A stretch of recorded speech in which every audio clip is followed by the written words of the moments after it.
میرے عزیزوں یہ ہماری حقیقت ہے، یہ ہماری حقیقت ہے۔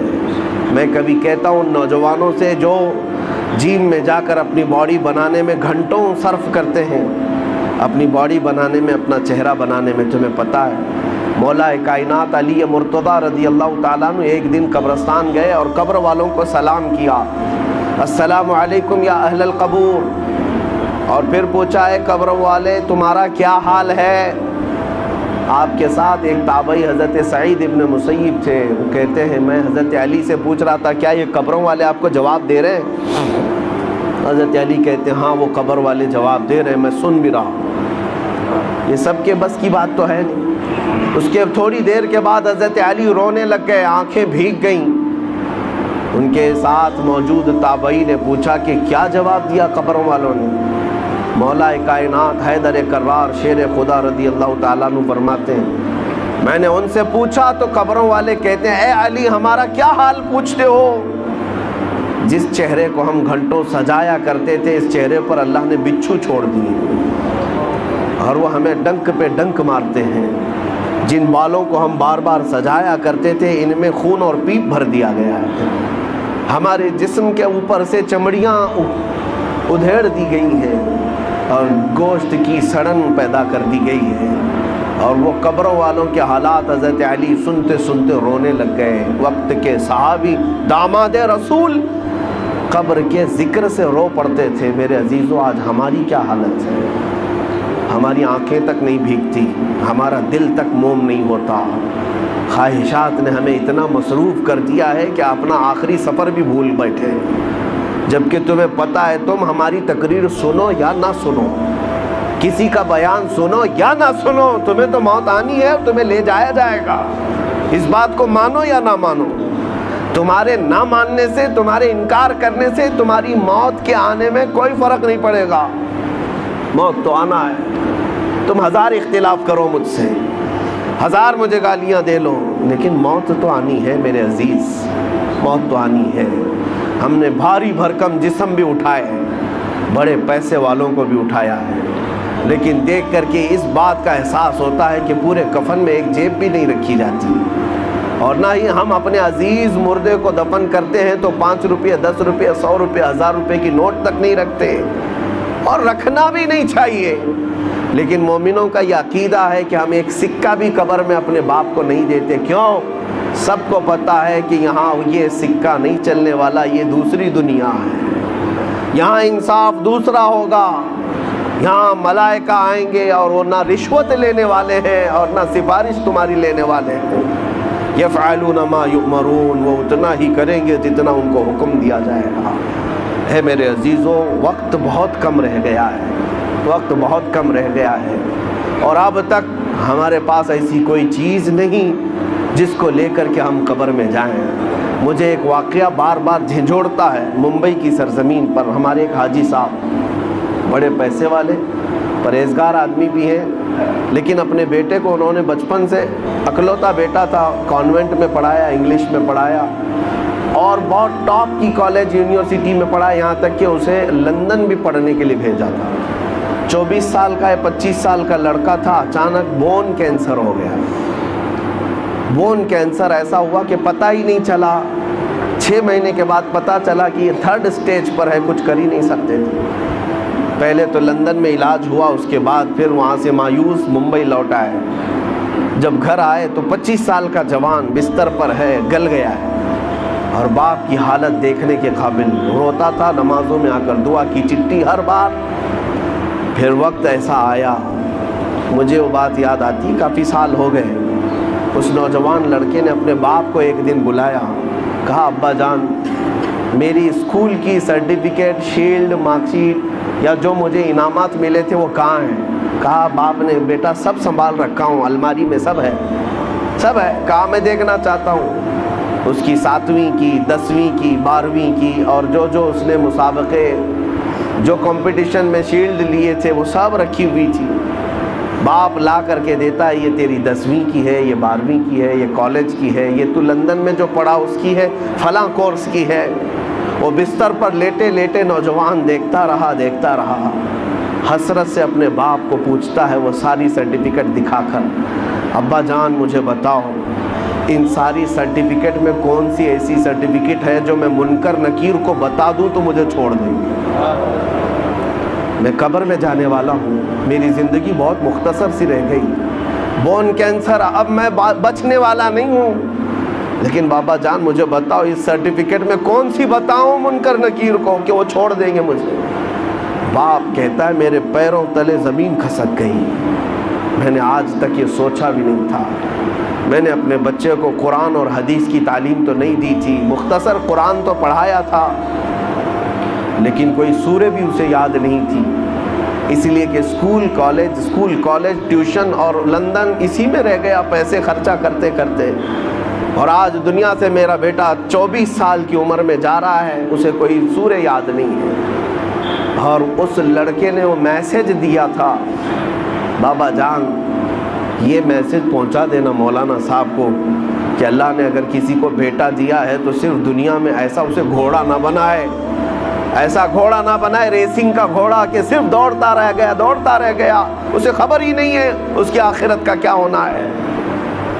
کم سے کم ہر باپ اتنا تو اپنے بیٹے کو دے دے کہ وہ قبر میں میرے مصطفیٰ کو منہ دکھانے کے قابل تو ہو جائے۔ نبی پاک صلی اللہ تعالیٰ علیہ وسلم قبر میں تشریف لائیں اور پوچھیں کہ میرے لیے کیا لایا ہے، تو تمہارا چہرہ کھل تو جائے کہ یا رسول اللہ میں آپ کا ہوں، آپ کے لیے دنیا چھوڑ آیا ہوں۔ لیکن ہماری اتنی حیثیت نہیں کہ جا کر کے کہہ دیں۔ آج تو حالات ایسے ہیں کہ کل میں پوچھتا ہوں، قیامت کے دن ہم سے سوال ہوگا، آپ سے سوال ہوگا۔ اے نوجوانوں، اللہ تبارک و تعالیٰ اگر جوانی کے بارے میں تم سے یہ سوال کرے کہ تیری 25 سالہ زندگی تھی، جب تو 20 سے 25 سال کا تھا، 25 سے 30 سال کا تھا، تیرے پاس طاقت تھی، قوت تھی، تو جوان تھا، اس وقت تو کیا کر رہا تھا؟ رب تبارک و تعالیٰ کے ہاں ہر دن کا سوال ہونے والا ہے، اتنی بات یاد رکھو۔ حدیث میں ہے میرے آقا صلی اللہ علیہ وسلم فرماتے ہیں اس وقت تک میدان محشر سے کوئی ہٹ نہیں سکتا جب تک اپنی جوانی کا حساب پورا نہیں دے گا، دینا ہوگا۔ تم سے اگر یہ پوچھا جائے، رب تعالیٰ اگر یہ پوچھ لے، جب میرے نبی کی شان میں گندی گالیاں دی جا رہی تھی، اے جوان تو کیا کر رہا تھا؟ کیا تم یہی جواب دو گے کہ رات بھر میں گیم کھیل رہا تھا؟ اے اللہ تیرے نبی کو جب گالیاں دی جا رہی تھی، توہین کی جا رہی تھی، تو میں تو کرکٹ کھیل رہا تھا، فٹ بال کھیل رہا تھا، جیم پہ جا رہا تھا، دعوتیں اڑا رہا تھا، برتھ ڈے منا رہا تھا، یہی جواب دو گے؟ ہمارے پاس ہے کیا چیز؟ ہے میرے عزیزوں، میرے نبی کی امت ہو آپ، ہونا تو یہ چاہیے کہ حضور کی شان میں توہین سن کر کے ہر کھانا پھیکا لگنے لگ جائے، نیند اور چین اور سکون غارت ہو جائے کہ جب ہمارے مصطفیٰ کریم کی عزت سلامت نہیں ہے تو پھر میری عزت کی کیا بات کی جائے۔ بہرحال آج احساس میں دلانے آپ کے سامنے کھڑا ہوں، اب فیصلہ آپ کے ہاتھ میں ہے۔ ایک چیز میں بتا کر کے رخصت ہو جاتا ہوں، جنازہ اٹھے گا اپنا، ہمارے گھر سے نکلے گا، کس میدان سے نکلے گا پتہ نہیں ہمیں، لیکن اتنی بات معلوم ہے کہ قبرستان جانے سے پہلے جنازہ یہ سب کے ساتھ ہوگا، سب کے ساتھ ہوگا۔ ابھی قبرستان پہنچا نہیں ہوتا کہ پوری قبر کے مردے کھڑے ہو جاتے ہیں۔ اگر کوئی غلط آدمی کا جنازہ آ رہا ہے، گنہگار کا آ رہا ہے، تو وہ کھڑے ہو جاتے ہیں اور کہتے ہیں اے رب ذوالجلال اسے ہمارا پڑوسی نہ بنا، اسے اس قبرستان میں داخل ہونے نہ دے، اس لیے کہ آج وہ آئے گا، دفن ہوگا، اس پر تیرا عذاب ہوگا جس کی وجہ سے ہم سب کا چین اڑ جائے گا۔ مردے کھڑے ہو کر کے پناہ مانگتے ہیں اللہ کی بارگاہ میں کہ ایسا منحوس شخص اس قبرستان میں نہ آنے پائے۔ لیکن ایک موت ایسی بھی ہے کہ میرے مصطفیٰ کو راضی کر کے دنیا سے گیا، خواہشات کو ٹھوکر مار کر کے گیا، اپنی نمازیں، سجدے اور ذکر و اذکار لے کر کے گیا، تب بھی قبرستان کے مردے کھڑے ہوتے ہیں اور عرض کرتے ہیں مولا جو جنازہ آ رہا ہے اسے ہماری قبر کے بغل میں دفن ہونے کی اجازت ہے، اس لیے کہ آج سے تو اس پر اپنی رحمت کے دروازے کھولے گا، ان بارشوں کی چھینٹیں ہماری قبروں پر بھی پڑیں گی۔ فیصلہ تمہارے ہاتھ میں ہے، کس جنازے میں لیٹ کر جانا چاہتے ہو؟ فیصلہ تمہارے ہاتھ میں ہے کہ لوگ تمہارا استقبال کریں یا تم سے پناہ مانگیں۔ اور اتنی بات نہیں، اس مسجد میں آج نماز پڑھنے آئے ہو، سجدہ کر کے جاؤ گے۔ پتہ ہے آپ کو، یہ بھی روایت میں ملتا ہے کہ جس دن تمہارا انتقال ہوگا، مسجد کا وہ ٹکڑا تمہاری جدائی میں رونے لگ جائے گا۔ جہاں تم سجدہ کرتے تھے، اللہ کی بارگاہ میں روتا ہے کہ مولا کیا وہ بندہ چلا گیا جس کے سجدوں سے مجھے سکون تھا؟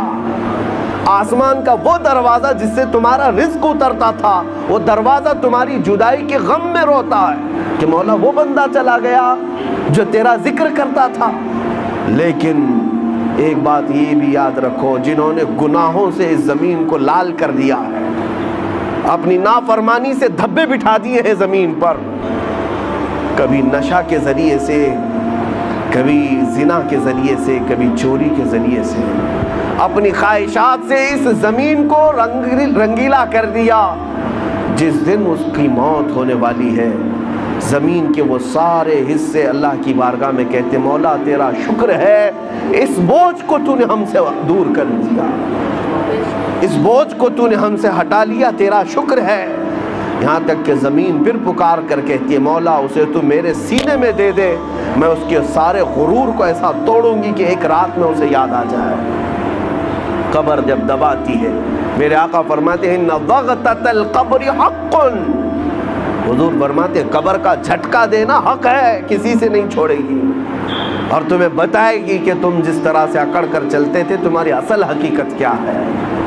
اے میرے عزیزو، آخرت کو یاد کرو، اپنے آخری سفر کو یاد کرو، اور اسی میں تم اصلاح بھی پاؤ گے۔ بڑی بڑی تقریریں سن لینا، ہو سکتا ہے اثر نہ ہو۔ میرے آقا نے فرمایا دو چیزیں میں تمہارے درمیان نصیحت کرنے والی چھوڑ جا رہا ہوں، اگر یہ دو چیزوں سے نہیں سدھر سکے تو پھر تیسری کوئی چیز سدھار بھی نہیں پائے گی۔ وہ دو چیزیں کیا ہیں؟ میرے آقا فرماتے ہیں قرآن تمہارے درمیان نصیحت کرتا رہے گا، اور ایک موت تمہیں سمجھاتی رہے گی، تمہارے عزیزوں کی موت، تمہارے رشتہ داروں کی موت، تمہارے دوستوں کی موت، تمہارے ماں باپ بھائی بہنوں کی موت تمہیں بار بار سمجھاتی رہے گی۔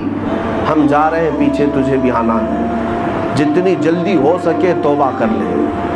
عزیزان گرامی وقار، آخری میری یہ بات ہے، مولانا روم ایک بات فرماتے ہیں، ایک آدمی نے طوطا پال رکھا تھا، طوطا پالا تھا، اور وہ طوطے کو اس نے لا الہ الا اللہ سکھایا تھا۔ کچھ طوطے بولنے والے بھی ہوتے ہیں، بولنے والا طوطا تھا، اس کو لا الہ الا اللہ سکھایا تھا۔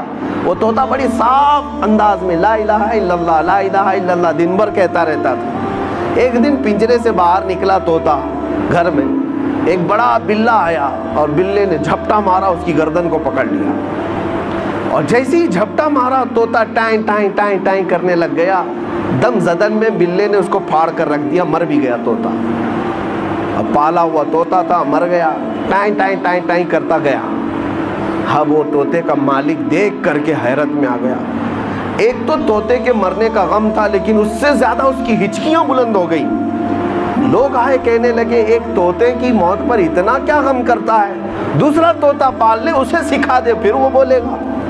اس نے کہا طوطے کی موت اور طوطے کا پالنا یہ اہم بات نہیں، توجہ چاہتا ہوں۔ وہ کہتا ہے میں نے اس کو لا الہ الا اللہ سکھایا تھا، بولتا تو تھا لا الہ الا اللہ، لیکن جب بلے نے پنجہ مارا اس پر تو اس وقت میں نے دیکھا طوطا اپنی اصلی آواز نکالنے لگا، ٹائیں ٹائیں ٹائیں ٹائیں۔